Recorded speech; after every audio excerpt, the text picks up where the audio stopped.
national problems.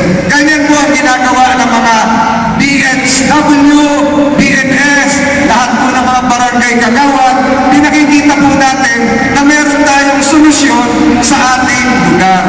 Ang proposal ni Francis Tolentino, baguhin po natin ang local government code at lalo natin palakasin ang mga pamahalaang lokal, ang mga LGUs. Tama po ba yun? Halimbawa po sa disaster, ang sabi nila 5% lang yung calamity fund ng isang barangay.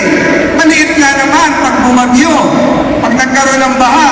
Subalit, merong provision sa local government code, hindi klaro, pwedeng magsama-sama yung mga barangay, mag-contribute para lumaki yung 5% calamity fund.